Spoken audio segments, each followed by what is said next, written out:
Morning, everybody. Good morning, folks. Today is October 4th. It's a Tuesday.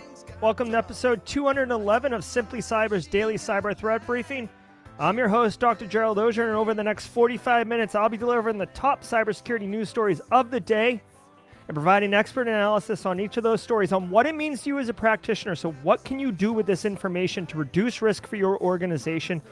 Or if you're looking to break into the industry, great terminology, great context of how these different things interrelate with each other, and you will be asked in an interview, how do you stay current in the industry? This is a banger of an answer. Before we get into it, though, I want to give a shout out and thanks to this stream's sponsors. Excuse me, Barricade Cyber Solutions. My man Eric Taylor and the whole gang over there at Barricade Cyber Solutions, they're dedicated to helping businesses from cyber attacks and recover from the damage done. Cyber attacks can cause massive issues for businesses and send dedicated, hardworking business owners into turmoil. But Barricade Cyber Solutions knows how to mitigate the damage done by cyber incidents. Check them out at barricadecyber.com. Links in the description below. Their homepage has Eric's calendar right on it. You can set up a, basically just a conversation with Eric and talk about what your situation is and see if it's a fit. Also, mad love to Recon InfoSec. You can see... What? Did we just become best friends? Yep. My man, Jeremy Williams, with the super chat. Thank you so much, Jeremy Williams. Let me throw that on stage. This guy right here. Always bringing high heat. Thanks, Jeremy. So much. Appreciate it. Shout out to Recon InfoSec, guys. Recon InfoSec's Managed Detection and Response MDR offering includes the people, process, and technology needed to deliver full-spectrum SecOps to organizations of any size. Their MDR service includes fully managed SIM and SOAR, and customers gain full visibility into their own environment, as well as any incidents being investigated by the Recon SOC team. Definitely go check it out. I want to remind you, not only is the music awesome and the people are awesome, but each episode of the Daily Cyber Threat Briefing is worth half a CPE. So if you have certs that require continuing education, we've got you covered in spades here. Half a CPE per day, 2.5 a week, 10 a month. Be sure to say what's up in chat and document literally the easiest and I would argue the most enjoyable way to earn CPEs in our industry. Just say hashtag Team Live, say what's up, say good morning Jerry, say good morning Mark Schrader, Nathan Blair, what's up, Carrie, how you doing? Just say what's up. It's burned into the stream. You can always go back and watch this stream and point to and say, look I was right there. Any other questions, Auditor? Good. I'll see you next year. If you're live, love it. I see it. I know 10 a.m. is a tough one on Tuesday, Thursday, but it looks like we've got a good crew in here. 80 people piling in. Hashtag Team Live. Thank you so much. If you're watching on replay, drop a hashtag Team Replay in chat. Appreciate you catching the stream. It looks like we're averaging about 200 on average during the day, during the lives, and close to 800 on replay. So this community is fantastic. Love that you guys are all getting value, not just from like the stories and stuff and the analysis, but also from each other. I see you guys helping each other out and doing all sorts of wonderful things here. Let's get Tupac on deck. We'll do that in a second. All right, so if you want to jump right to the news, if you're on replay, jump straight to the news. You can do that by jumping ahead on the YouTubes or your podcast app of choice. We do the audio. Oh, yeah, little Pac. Oh, yeah. Yep, okay. But if you're here live with me, you know what we're going to do. I got half a cup of coffee, and I'm going to say good morning to my friends over the next 2 minutes, and then we'll jump straight into the news. What's up, Dan Reardon? Good to see you, Haircut Fish. Chuck Norton coming in from the mighty state of Texas. Do love it. Hey, Casey Vargas. I see you on Team Live. James Dupal's loving that GRC course. My man. Big fan. I'm a crypto evangelist. I love it, love it, love it. I'm a GRC evangelist. I love it, I love it, I love it. Angel Perez with the coffee. Working my Ben and Jerry's mug. Hey, Zalia. Good to see you. What's up, Greg Wilson? Yo, yo, yo, yo to you, man. What's up, Professor? Hey, Garrett Michael Music. They appreciate it. Yeah, today was it.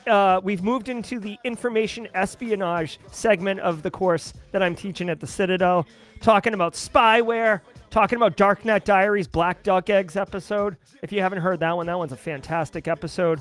Low-tech techniques.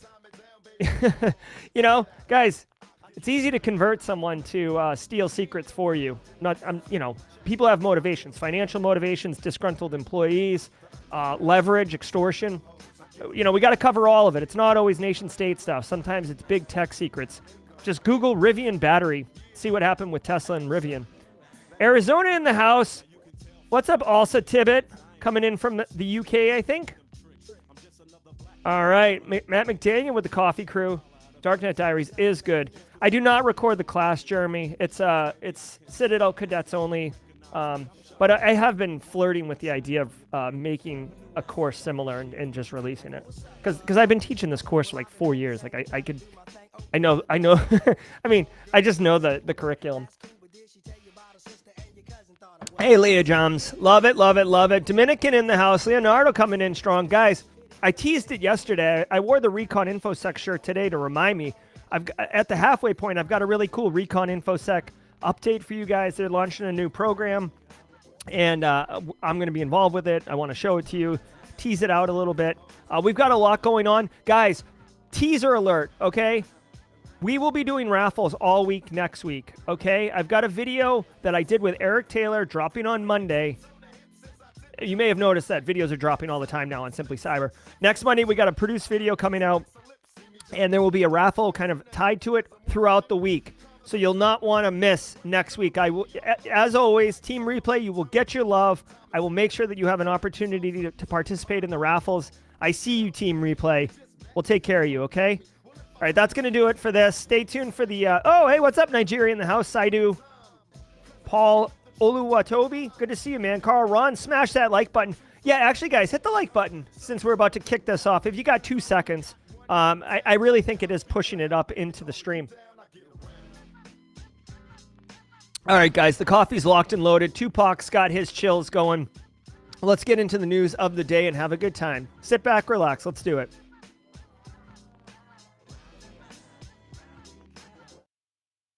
From the CISO series, it's Cybersecurity Headlines. It's Tuesday, October 4th, 2022. LA school data published on LeakSite. The Los Angeles Unified School District confirmed that a ransomware organization began publishing exfiltrated information about students online. The files appeared on the leak site for the Vice Society ransomware organization, known for targeting educational organizations. The attack occurred over Labor Day weekend, with the threat group issuing a ransom demand on September 22nd. The district did not negotiate or pay the ransom in accordance with advice from the FBI. Bleeping Computer Report's folder names in the leaked data suggest it includes social security numbers, passport information, and secret and confidential documents. NBC Los Angeles' law enforcement sources say it includes legal records, business documents, and some confidential psychological assessments of students. What? Hold on. All right. So a couple interesting things here.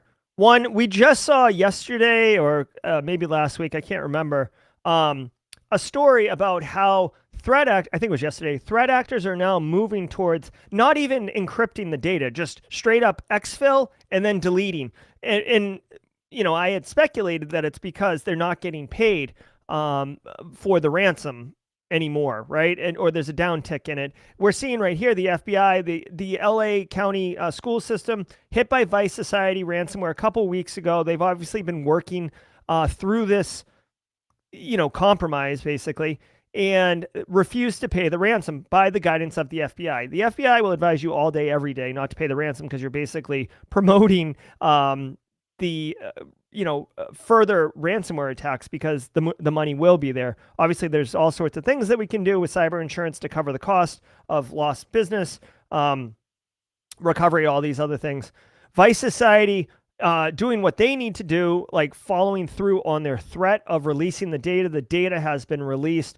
Now LA County school system has to go through the painful process of a post-breach basically project where it's like, okay, here's the 1-800 number. They're going to obviously offer identity theft protection to all those individuals whose sensitive information was released. They did mention, they said sensitive or confidential documentation. So I don't know exactly what that means. It could be internal memos between the superintendent and the financial officer about where they're spending money or about vendor agreements. It could be a million different things, right? I seriously doubt it's like, super secret, salacious details of how they're going to like hoodwink and commit extortion on the students of the LA County. Like, I'm sure it's none of that. It's just internal documents and stuff like that. This sucks. this sucks, but this is one of those things that, you just got hit and you got to work through it. Now, I want to remind people really quickly who might be like, oh my God, like LA, like you're huge. How you let this happen? Guys, a couple of things. One, not all industries are created equal. So financial services, for example, hedge funds, banks, places people keep their money, those businesses spend a ton of money on cybersecurity. Why? Because if they get breached, as we're seeing with all this crypto stuff, integrity and confidence in that business, in that system is compromised, right? You I don't want to do business with you because you lose my money, right?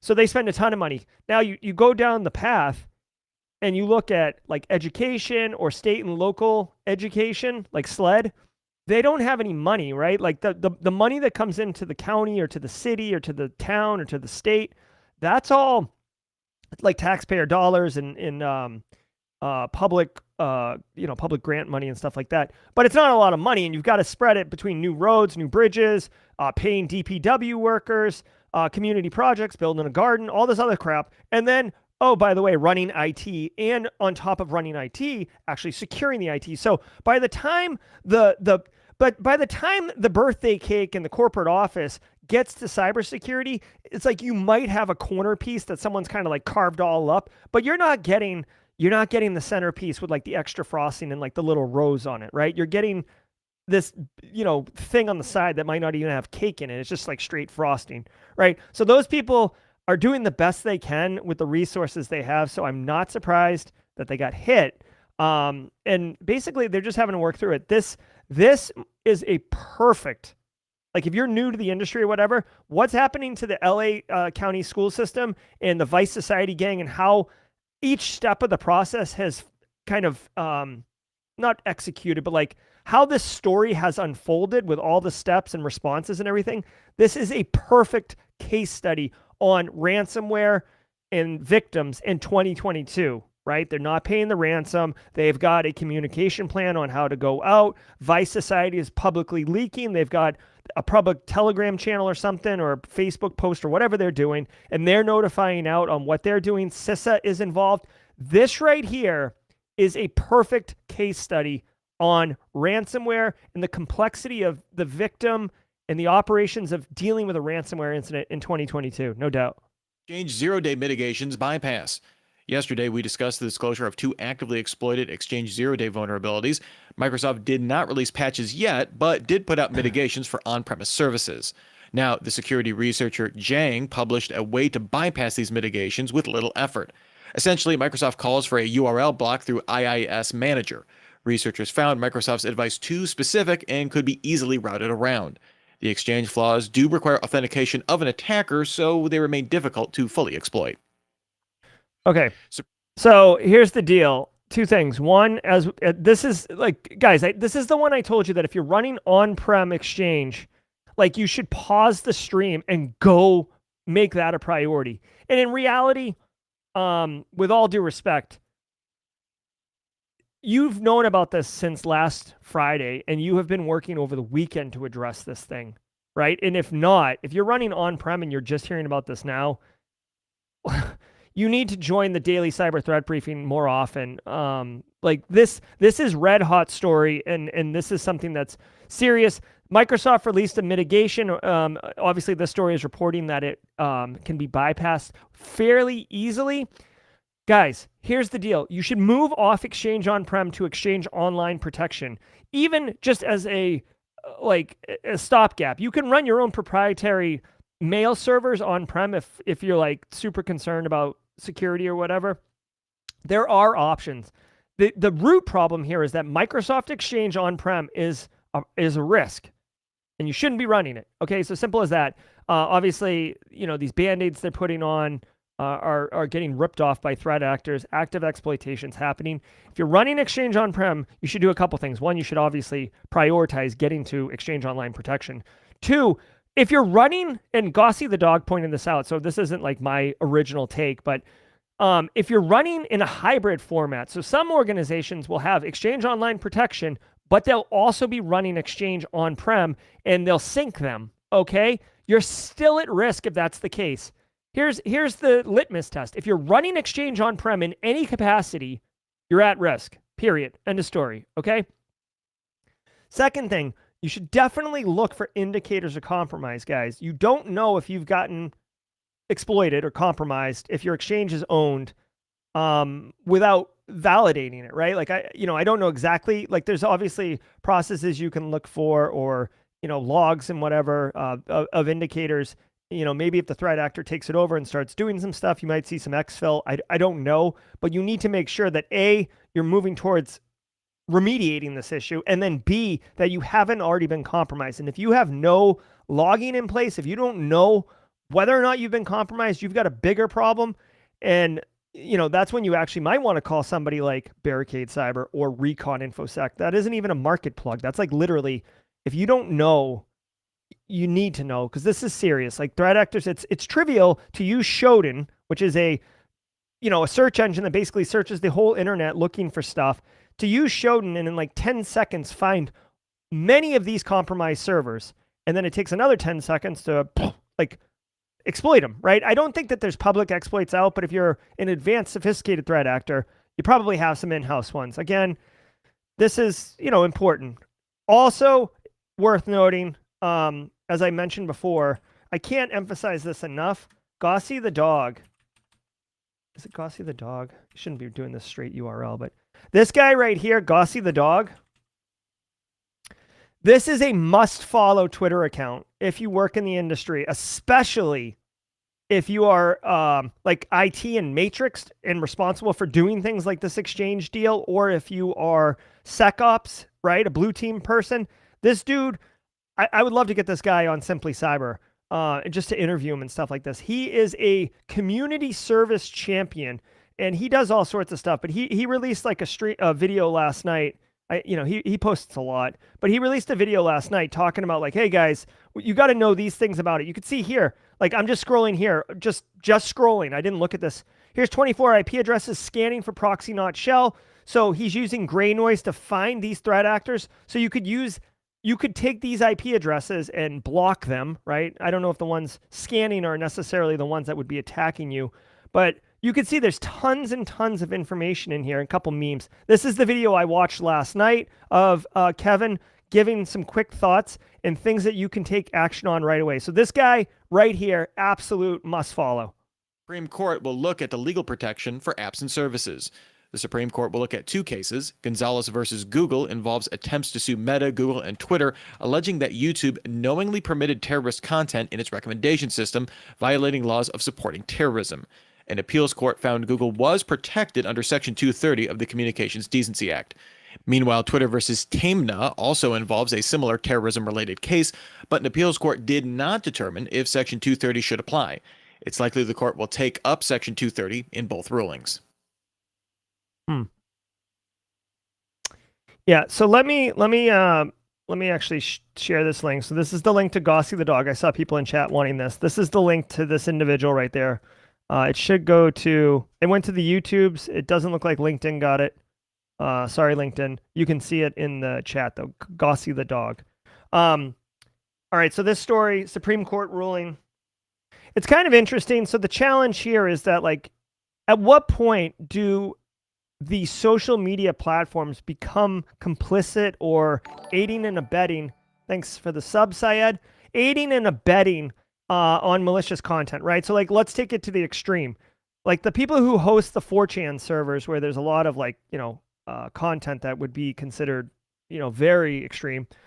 Like, is the platform hosting that somehow responsible in some way and could be sued for that responsibility? And it looks like the Supreme Court is hearing those particular stories. You can see here, Section 230, part of the 1996 Communications Decency Act, is the specific law that people are looking at in order to sue this. Now, obviously, Google, Facebook, and Twitter are very, very lucrative companies with probably an entire stable of lawyers who are going to be doing everything they can to defend Google, Facebook, and Twitter. So we'll have to see how this goes. I honestly kind of missed part of this story because I was doing the Twitter thing, but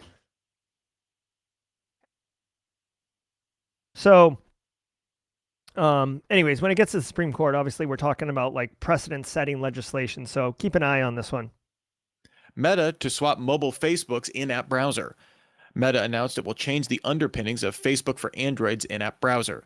This will still be based on Chromium, but not use the Android system WebView installed on the phone. Meta says it found people updated their Facebook app much more frequently than they did Chrome or Android's WebView component, so depending on those directly often meant that browser security was out of date. It also found that when WebView did update, it would often break parts of the Facebook app, requiring more bug fixes. So it'll bundle a Chromium-based WebView update in each Facebook update, which it says will make updates for browser bugs more timely and make the app overall more stable. Okay. This one kind of went quick, so I'm not 100% sure, but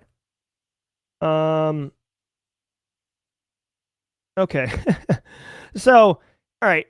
This is kind of funny. It's like almost spin, right? So Facebook, like you're on an Android device, you're in your Facebook app, which I assume, like I don't do Facebook, but you're in your Facebook app and someone's like, hey, check out Jerry's daily cyber threat briefing. And like you click it, or look at Jerry's blog post, whatever. You click it and it comes up, Chrome launches and it's like, okay, here's Chrome. Facebook is saying, well, people don't update their Chrome often enough. So we're doing you a service by creating basically like a browser within the Facebook app that will launch and take you to your destination, because the Facebook app will be updated. You will be more secure. You're welcome. We're doing you a service. I hate that I think this way. Straight cash, homie. But dude, here's my thing. So Facebook's saying that like when you go somewhere, you won't switch apps. So you'll still be within the structure and the context of Facebook, right? So all the data, everything you're piping into this URL, this blog post you go to, how much time you spend on certain blog posts, they control that browser app. So they get all the data, they get all the meta. You know what I mean? Like, and I don't know if Facebook and Google are direct competitors, but you're not using Google's product anymore, right? This might be a play for Facebook to start moving into that browser space, but I can't help but think that this is a very convenient situation for Facebook to say, we're doing security for the consumer. We're protecting them from themselves because we can update the Facebook app, but we can't update the Google app. So to protect you from yourself, we're going to do this. And in reality, I think it's much more nefarious. I think it's much more financially motivated. I'd love to assume righteousness, but based on everything I've seen, why would it be this time around? You know what I'm saying? So anyways, if you use an Android thing and you use the Facebook app, be mindful that you won't be launching Chrome anymore. And now thanks to this week's episode sponsor, Hunters. Hunters helps your security team overcome data volume and complexity while significantly reducing false positives. Upwork uses Hunters' SOC platform to remain threat-focused. Because of Hunters, Upwork has been able to stop going through the daily repetitive task of looking at alerts and doing repetitive manual investigations. Learn more at hunters.ai. All right. Yes, hunters.ai. Thank you, CISO Series. Let's just take a minute here. I just want to take a minute and thank everybody. Thank the sponsors, Recon, InfoSec, Barricade Cyber. I want to remind you guys of a couple quick things. If you get the email on Monday mornings, then you know about this. But if you haven't heard, every single Monday at 6 a.m. Eastern Time, I send an actionable email with 3, literally this week, it was a copy and paste email that you could send to your end user community that would help reduce cyber risk. I'm trying to reduce the barrier, reduce the load on you, and make it so you can quickly deliver value to your organization, which makes you look like an all-star, reduces cyber risk, which is ultimately the goal, and you're doing it all before most people accomplish anything on Monday. So if you're interested, go to this yellow URL, drop in your email address. If you don't like the email, unsubscribe. I don't care. I won't be upset. Oh, what are you unsubscribing for? Dude, it's a community service. This is something that I'm excited about. If you want to get it, get it. If you want to kick butt, this is an option right here. Okay? Also want to give a shout out, guys. This is why I got the Recon InfoSec shirt on, y'all. This Thursday, Red Siege has been doing Wednesday offensive security webcasts for a while. Recon InfoSec is launching their Thursday defensive webcast. Guys, Eric Capuano, right? A Winnie Champion, short stack if you've heard of her Twitter handle. well, they're not there anymore. But this team is composed of awesome professionals who I respect in the industry, which is part of the reason why they're one of the sponsors, because I respect them and love what they're doing. It's going to be a Thursday stream. I'll drop a link in chat, but it's an unscripted, unrecorded, commercial-free discussion around cybersecurity professionals, and anyone is invited. It is 12:30 Central Time, so 1:30 Eastern. It will be on Zoom, and your boy Jerry is going to be the first guest. I get to be the first guest on this new initiative that they are launching. I'm super excited. I was very, very, proud, honored, humbled to be asked to be the first guest. I'm super pumped. I hope you can join. You can see they've already got the agenda laid out for the upcoming weeks. I actually like this idea. I might steal this idea, honestly, because I have the guests for Simply Cyber Live laid out through December, and I just haven't done anything with it. But anyways, you can see some great people here. Even, where's Max? Oh, there he is. Max right here. This is the guy, the brain behind Lima Charlie, EDR. Like some really great guests, some really smart people. So guys, check it out. I'll drop this link in chat right now, and I'll start actually probably adding it to the show notes. But here you go. Sorry, LinkedIn people. If you just Google Recon InfoSec Thursday Defensive, it'll come up. But anyways, come hang out at a minimum. By the way, if you come on Thursday, I'll remind you guys on Thursday. If you come on Thursday, hashtag Simply Cyber in chat, and we can just kind of, like, I'm the guest, but we could kind of rate it. It would be kind of fun. At least I think it would be fun, right? So, all right, let's keep rolling, y'all. And thank you, Simple Minds, for don't you forget about me. I do love that song. A lot of replay value. SaaS Trojanized in supply chain attack. Researchers at CrowdStrike report that the installer for the Com100 Live chat app became compromised with the Trojanized variant. The company's official download page distributed the app from at least September 26th through September 29th. This installed a JavaScript backdoor, which fetched a script from a hard-coded URL to provide a remote access shell to endpoints. CrowdStrike believes the attack originated from China-based threat actors previously seen targeting online gambling sites in Asia. CrowdStrike advises that simply upgrading to a clean version doesn't secure systems, as the attackers could have already established persistence in that dwell time. Yep. All right, so, like, not a surprise, guys. Instead of compromising the victim organizations, why don't we compromise a software as a solution provider? Guys, think about how many SaaS products you use personally. Then, if you are involved in business, think about how many SaaS providers you use to execute your business, right? Like this chat app, guys, the whole idea of cloud is that it's way more economical. You can buy a fraction of the service. It's cheaper. You can go to market quicker. Everything about cloud is cool. But the problem is, hey, you know what? The Simply Cyber website, simplycyber.io, there's no interaction with it. It's just me dumping data on it. But you know what would be cool? A chat client that pops up and says, hey, what's up? I'm a chat bot, but what are you looking for? I'm looking for GRC. Oh, here's 3 links to GRC stuff. Or I'm looking for offensive tooling. Here's 3 links to that, right? That would be a huge service, and it would be really cool to help visitors to the Simply Cyber website. Well, I'm not going to code my own chat client. That would be absurd. What I'll do is I'll spend $5 a month to subscribe to some service that gives me access to this chat client, and there it goes. Well, I pay the $5 a month. They're like, oh, just pull down this executable, put it on your server, and you're off and running. High fives. Okay, cool. I do that. The problem is the SaaS provider gets compromised, their executable gets Trojanized, and now everybody, the SaaS provider thinks that they're getting paid and they think they're doing good business. I'm a client and I'm trusting that the SaaS provider has a solid, secured, legit solution. I'm not going to do my own black box application security testing on this chat client, right? So I'm going to pull it down, I'm going to install it, and because it's upstream, all of these clients, all these paid clients, right? So Simply Cyber website's got this chat client now.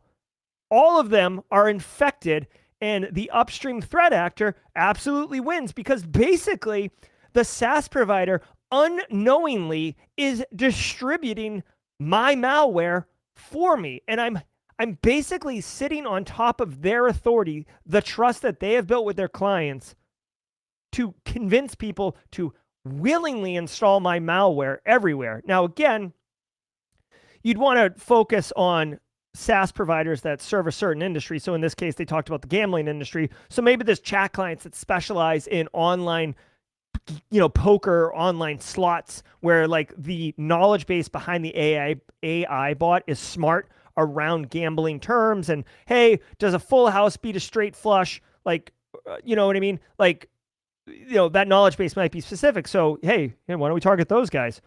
Right? I wouldn't be surprised if there's like SaaS providers that support or facilitate crypto type interactions, crypto exchanges, this type of stuff, that also get compromised.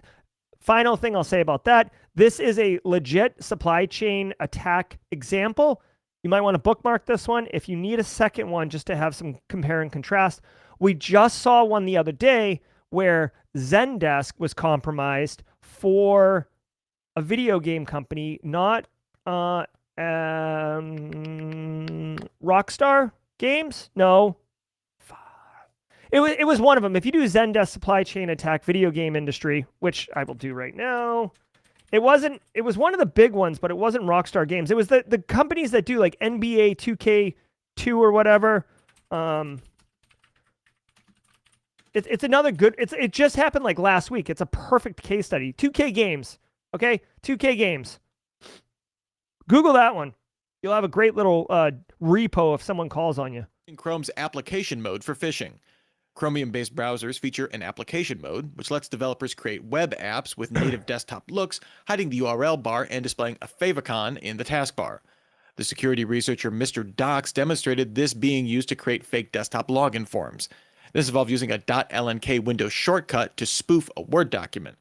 Opening this would run a phishing applet, creating a realistic-looking Chromium web app to host a phishing window to collect information, all without seemingly tripping any Windows defenses. The researcher noted that since Windows 10 and later versions all offer a Chromium-based web browser, Edge, the method would work across a wide swath of PCs. Yeah, okay. So a couple things here. One, Mr. Docs, D-O-X, right here. You can see this guy.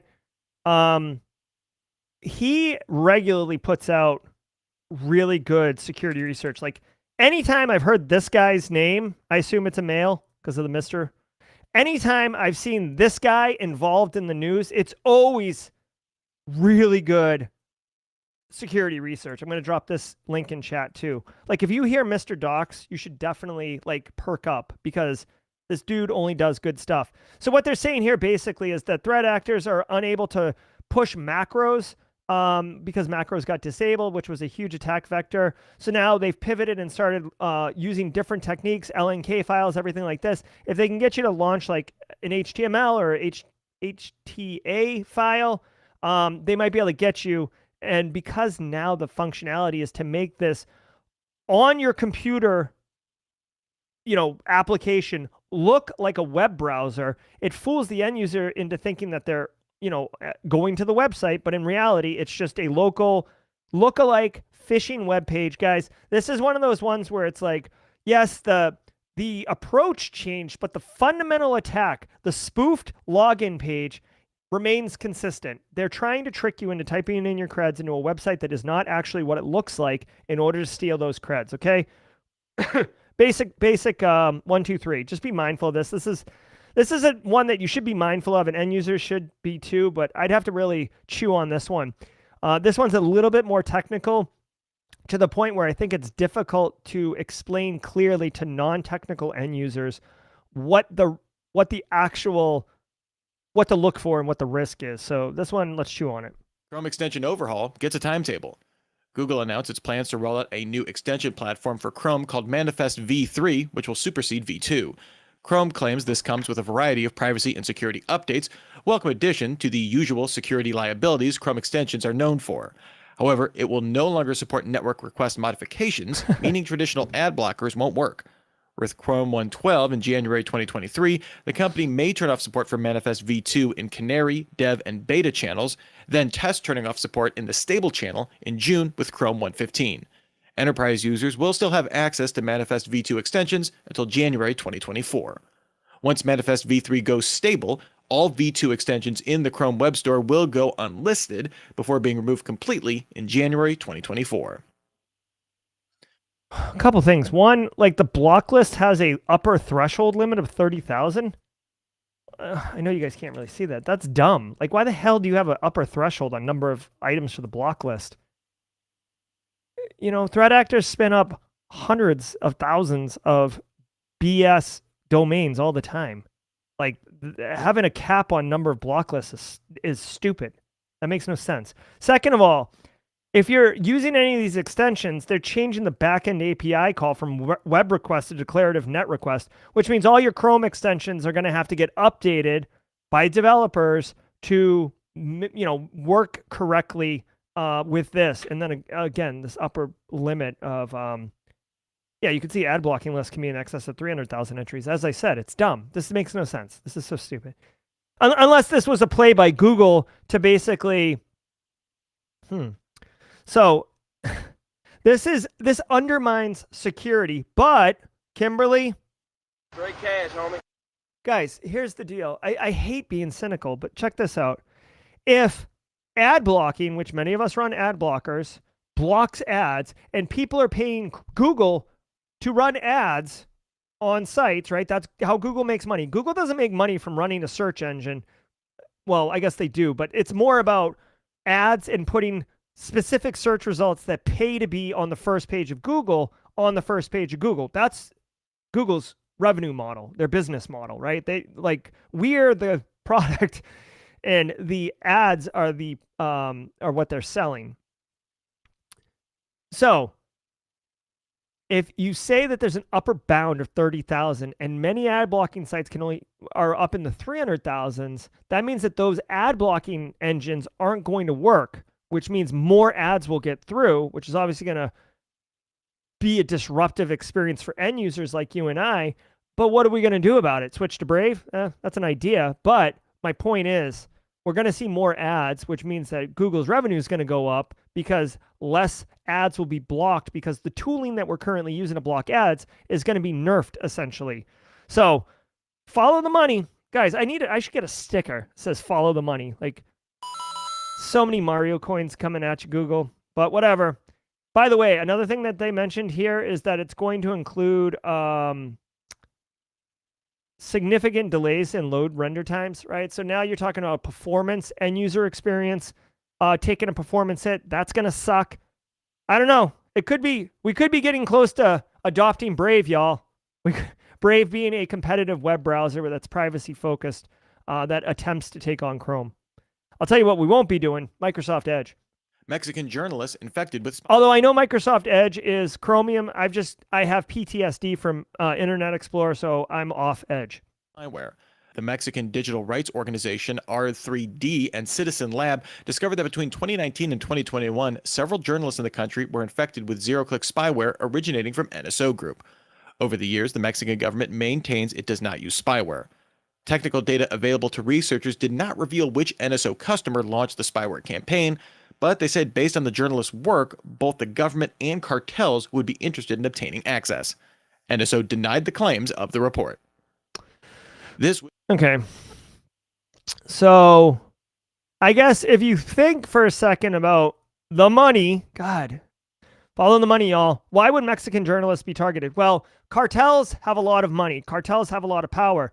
People in power, I'm not saying that they are corrupt one way or the other, but if you're in power, you like to stay in power. If there are journalists, investigative journalists looking into human rights violations, smuggling, sex trafficking, just humanitarian type things, drug mules, all these things, that is bad for business if you're a cartel. If you're in criminal enterprise and people are revealing who's involved in your crimes and all this other crap, that's not good for your business, right? As sinister as it is, like, let's just look at it objectively, right? So I don't agree with that business model, but if that's your business model, that's a threat to your business.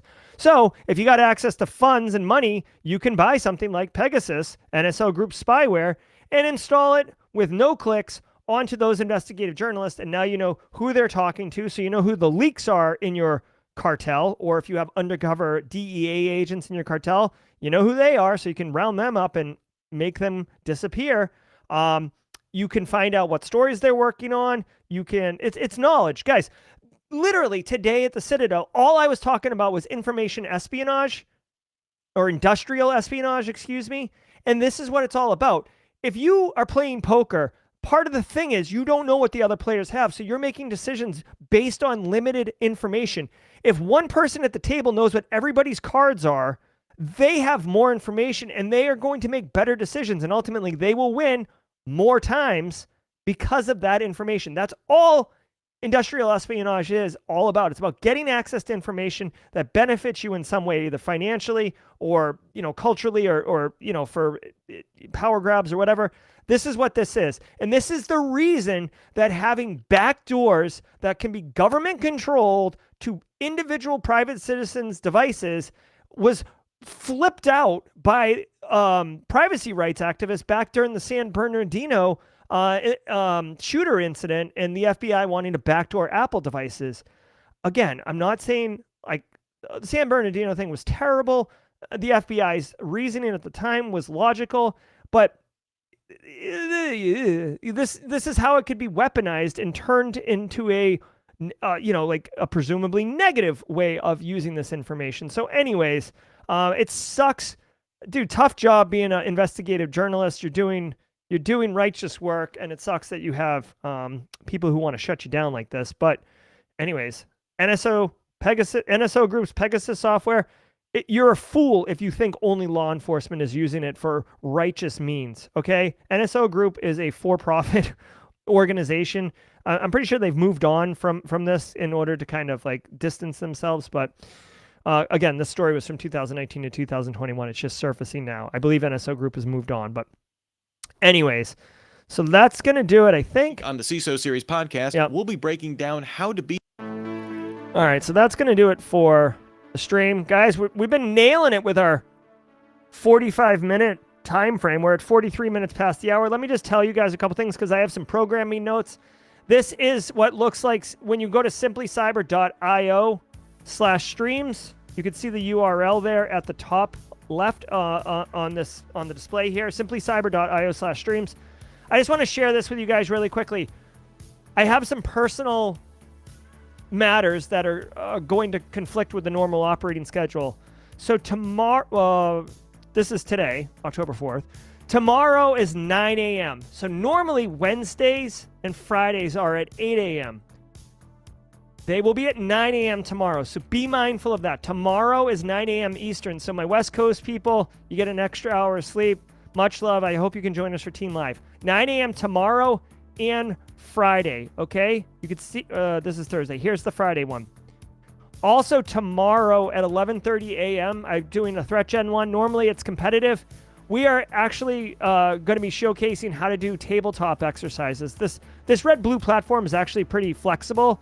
And if you're interested in doing tabletop exercises to test out what would happen if you got ransomware and slapped in the face at your business, we're going to show you exactly how you can do that with this tool and not need a senior expert with you on running the scenario. Like the platform runs the scenario. It's pretty cool.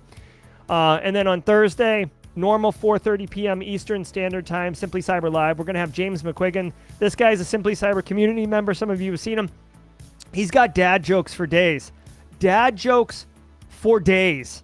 All right, love myself some James McQuiggan. And then next Monday, just so you guys know, I'll be playing World of Haiku live on stream. If you're enjoying the video game Let's Plays, I've been playing Red Blue. I've been playing World of Haiku. I actually am kind of flirting.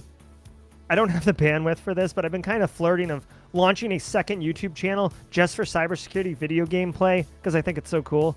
So anyways, that's kind of upcoming program changes with the time differences for the 9 a.m. starts and a couple other things like that. So hopefully you guys got value out of it. We're right here at 10:45, so I'll give it just one more minute to say what's up to everybody. Jag HK Team Live today. I love the strength here. Look at this. Boom. Team Live. Love it, love it, love it. All right. Ender Lionheart, good to see you. Jay Smith, good to see you. Carrie, always a pleasure. Hey, Lego Security. I look forward to seeing you there, my friend. We'll be killing it. We'll be killing it. All right. Jose Sandoval, good to see you. Shuttle Crab. Dr. Gerald Auger confirms corruption. Yes, this is fine. All right. Hey, Casey Gasca. Base case. Love it. Love it, love it. Love what NCC Group's doing. Much love and support to Base Case for everything he does. All right, guys, that's going to capture it for today. I want to thank everybody for your time. Go out, do great things. See you tomorrow at 9 a.m. Eastern. 9 a.m. Eastern. Be good, everybody.